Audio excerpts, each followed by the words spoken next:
जय हिंद दोस्तों। जैसा कि आप सबको पता चल ही गया होगा कि हमारे मुख्यमंत्री श्री चंपई सोरेन जी ने इस्तीफ़ा दे दिया है और राज्यपाल सीपी राधाकृष्णन जी ने श्री हेमंत सोरेन जी को नए मुख्यमंत्री के तौर पर शपथ ग्रहण दिला दिया है। तो कल से हमारे नए मुख्यमंत्री श्री हेमंत सोरेन जी हैं। आप लोगों को ये सस्पेंस ज़रूर हुआ होगा कि ऐसा क्यों हुआ, जब चंपई सोरेन जी खुद जेएमएम से ही थे और हेमंत सोरेन जी वो भी जेएमएम से ही हैं। तो फिर ये ऐसा फेरबदल क्यों हुआ? क्यों एक ही पार्टी के एक मंत्री ने एक विधायक ने इस्तीफ़ा दे दिया और दूसरे विधायक दल के नेता जो हैं हेमंत सोरेन जी, वो मुख्यमंत्री का पद ग्रहण करते हैं। और सबसे इम्पोर्टेंट ये है कि पद ग्रहण करते के साथ साथ मुख्य सचिव का बदला जाना, तो ये क्या चीज़ को इंडिकेट करता है? देखिए दोस्तों, अगर झारखंड में नौकरी लेना चाहते हैं तो झारखंड का पॉलिटिकल स्टेटस को भी जानना बहुत ज़रूरी हो जाता है। यहाँ पे देखिए, अगर मुख्य सचिव बदले हैं और हेमंत सोरेन फिर से आए हैं, मुख्यमंत्री बने हैं, तो इसके पीछे बहुत बड़ा कारण है। क्योंकि आप जानते हैं कि झारखंड में बहुत कम समय बचा है चुनाव कराने को, और झारखंड के विद्यार्थी जो है, आप पिछले 1-2 साल में देखे होंगे कि झारखंड के विद्यार्थी जो है सो बहुत ज़्यादा नाराज़ हैं। झारखंड की अराजकता, पेपर लीक, टाइम पे परीक्षा का ना होना, अपरिहार्य कारणों से परीक्षा को रद्द कर देना या परीक्षा डेट को आगे बढ़ा देना, पेपर लीक का मामला करना, सेटिंग गेटिंग का होना, बहुत सारे कारण के वजह से झारखंड के विद्यार्थी एक अलग रुख लेते जा रहे हैं। और आप देख रहे होंगे बहुत सारा पॉलिटिकल पार्टी भी, नए पॉलिटिकल पार्टी भी बन गए हैं, जैसे कि JBKSS जो है, JSSU है। इस तरफ झारखंड के विद्यार्थी मूव कर रहे हैं। तो इन सब को कैसे रोकना है, कैसे उन लोगों को अपने तरफ खींचना है? क्योंकि क्या होता है ना कि झारखंड का एक विद्यार्थी अगर आजसू, बीजेपी, जेएमएम, कांग्रेस, ये सब को छोड़ के किसी नई पार्टी में जाता है, तो एक्चुअल में एक विद्यार्थी नहीं जाता है, उसका पूरा परिवार उधर रुख ले लेता है। यानी कि जेएमएम, आजसू, कांग्रेस, बीजेपी, ये सब से मुख मोड़ लेता है और उधर शिफ्ट कर जाता है, जिसका परिणाम आप जो पिछले लोकसभा का चुनाव हुआ उसमें देख सकते हैं। जयराम महतो जी ने कितने भारी वोट लाए, बहुत ज़्यादा वोट लाए, लगभग 3.5 लाख वोट लेकर आए, जो कि एक बहुत बड़ा इंडिकेशन है सरकार के लिए। और सरकार के पास बहुत ही कम समय बचा हुआ है, मात्र 2 से 3 महीने बचे हुए हैं। तो इन 2 से 3 महीनों में कैसे सारे वैकेंसी को एक्सेलरेट करना है, कैसे विकास के योजनाओं को, परियोजनाओं को लागू करना है, ताकि पब्लिक का जो है उनके प्रति आकर्षित हो, उनके ओर ध्यान दे। अवश्य ही इन्हीं बातों को ध्यान में रखते हुए मुख्यमंत्री हेमंत सोरेन जी जो है वो शपथ ग्रहण किए हैं और सारे चीज़ को एक्सेलरेट करने का काम करेंगे। देखिए, आप लोगों का उम्मीद टूटा है, हम जानते हैं, दुखी हुए हैं, और दुख का सबसे बड़ा कारण ही है उम्मीदों का टूटना। तो आप लोग इतना दिन उम्मीद टूटा, इतना दिन नाराज़ हुए हैं, वो सब को छोड़ के 2-3 महीना और उम्मीद कर लीजिए। जो कुछ भी होगा 2-3 महीने में हो जाएगा।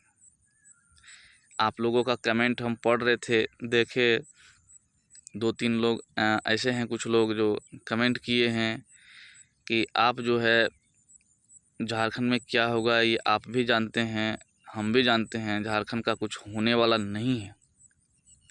कुछ लोगों ने कहा कि आप व्यूअर बढ़ाने के लिए वीडियो बनाते हैं।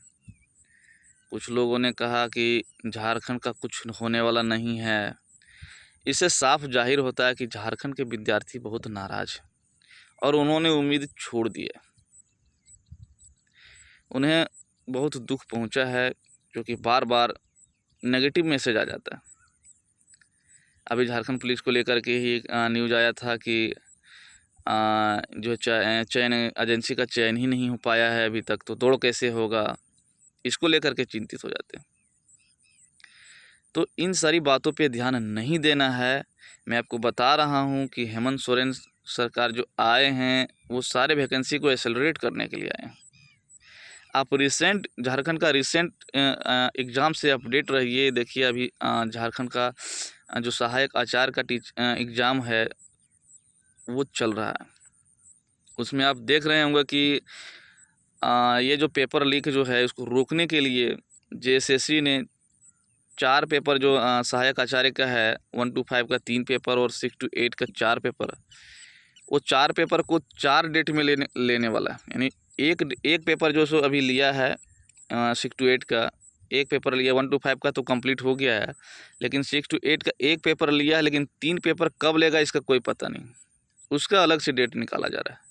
तो ये सब सरकार बहुत कोशिश कर रहा है कि कैसे पेपर लीक को, भ्रष्टाचार को रोका जाए, लेकिन देखिए बहुत प्रयास कर रहा है। पेपर लीक का मामला आप ये नहीं कह सकते कि सिर्फ झारखंड में ही है, और भी स्टेट में है, ऑल ओवर इंडिया में ये गैंग चल रहा है। तो आपको इन सभी परिस्थितियों से ही चलना हो, जैसा सरकार चलेगा, जैसा देश वैसा भेष। तो हताश नहीं होना है दोस्तों, बस आप मेरे ऊपर विश्वास रखिए और 2-3 महीना आप समय दीजिए, जो होगा 2-3 महीना के अंदर हो जाएगा, क्योंकि 2-3 महीना के बाद जो है वो विधानसभा का चुनाव आने वाला है, और उसके बाद नया सरकार आएगा कि यही सरकार रहेगा कि क्या होगा कोई नहीं जानता। विशेष ध्यान दीजिए आप लोग पढ़ाई पे, एक्सेलरेट का होगा सारा एग्ज़ाम को एक्सेलरेट किया जाएगा। कब क्या हो जाएगा उसका कोई गारंटी नहीं है। मैं आपको बता दूं कि मैं जेपीएससी का ये जो पिछले जेपीएससी का तैयारी कर रहा था, मुझे 2 दिन पहले पता चला कि हजारीबाग में पेपर लीक हो गया है। पेपर लीक करने वाले 2 बस जो है विद्यार्थी का भरा हुआ 2 बस पकड़ा गया है, और शाम होने के बाद पता चला कि वो जो बस पकड़ा था वो जेपीएससी का नहीं बीपीएससी का था। लेकिन हम क्या किए, उससे हताश होकर पढ़ने लिखने छोड़ दिए कि झारखंड में कुछ होने वाला नहीं। और 17 दिन में बोला कि 17 दिन में हम एग्ज़ाम ले लेंगे, तो हम भी सोचे कि 17 दिन में पॉसिबल नहीं है, 100% श्योर है कि एग्ज़ाम डेट बढ़ेगा, लेकिन ऐसा कुछ भी नहीं हुआ। और 2 नंबर से 121 नंबर मेरा आया था जेपीएससी पीटी में, और हम जनरल से हैं और 2 नंबर से फेल हो गए। तो हम चाहते हैं कि मेरे जैसा आप लोगों का हाल ना हो। आप लोग अगर 1-2 नंबर से चूकिएगा तो ज़िंदगी भर पछताइएगा। मैं बता रहा हूँ आपको, ज़िंदगी भर पछताइएगा। मैं 2015 का ग्रेजुएट हूँ और तब से ही तैयारी कर रहा हूँ। दरोगा में 1 नंबर से छट गया, आज तक फिर मौका नहीं मिला है, फिर दरोगा का वैकेंसी नहीं आया है। जेपीएससी में 2 नंबर से छट गए, बहुत सारे एग्ज़ाम हैं जिसमें 1-1 2-2 नंबर से छट रहे हैं, लेकिन फिर मौका यहाँ झारखंड में जो है बार बार मौका नहीं मिलता। और ख़ास करके झारखंड पुलिस और उत्पाद सिपाही वाले, आप लोग ये बात गांठ बांध लीजिए कि ये आपका पहला और आखिरी ही मौका है, फिर मौका आप लोग को नहीं मिलेगा। आप लोग इतना दिन तक तैयारी किए, इतना दिन तक सब्र किए, तो 2 से 3 महीना तक आप इंतज़ार कीजिए। 2 से 3 महीना तक का एकदम सब कुछ नेगेटिव चीज़ों को दूर करते हुए तैयारी पे ध्यान दीजिए, सिर्फ़ और सिर्फ तैयारी पे ध्यान दीजिए। आपका एग्ज़ाम होगा, निश्चित ही होगा, 2-3 महीना के अंदर होगा, और इसी साल क्लियर भी कर दिया जाएगा, क्योंकि सरकार को क्रेडिट भी लेना, इस बात को ध्यान में रखिए। अपने आप को ये सब चीज़ों से बचाइए और सिर्फ तैयारी पे ध्यान दीजिए। आप लोगों को किसी तरह का दिक्कत होता है कोई टॉपिक को समझने में, तो आप हमको कमेंट कीजिए, हम वो टॉपिक को बताएंगे, आपको अच्छे से बताएंगे। क्योंकि मैं आपको बता दूं कि मैं अब भी एक विद्यार्थी हूं, अब भी मैं तैयारी करता हूं, अब भी पढ़ाई करता हूं, और व्यूअर बढ़ाने का, ये सब करने का मेरा कोई उम्मीद, कोई इरादा नहीं है। मैं चाहता हूं, मैं देखता हूं कि झारखंड के मैक्सिमम कैंडिडेट जो है सो डाइवर्ट हो जाते हैं। मैं खुद हुआ हूं, इसीलिए मैं अपने आप को बीता हुआ बात आप लोग को बताता हूं और बचाने की कोशिश करता हूं। झारखंड के लोग बहुत सीधे साधे होते हैं और किसी के भी बातों पे आ जाते हैं और वो पढ़ने लिखने छोड़ देते हैं। तो ऐसा मत कीजिए। आप लोग इतना दिन तक ध्यान दिए हैं, इतना दिन तक मेहनत किए हैं, पढ़े हैं, तो बस 2-3 महीना और पढ़िए, बढ़िया से पढ़िए। जल्द ही होगा, सब कुछ होगा। हेमंत सोरेन जी इसीलिए आए हैं ताकि सब कुछ, सारी योजनाएं, सारी वैकेंसी को जल्द से जल्द क्लियर करा सकें।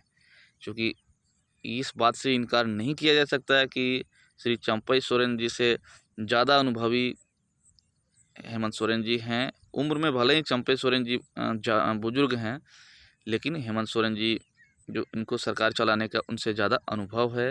वो पहले भी 2 बार मुख्यमंत्री रह चुके हैं और ये तीसरी बार जो है शपथ ग्रहण लिए हैं, तो अवश्य ही किसी उद्देश्य से आए हैं।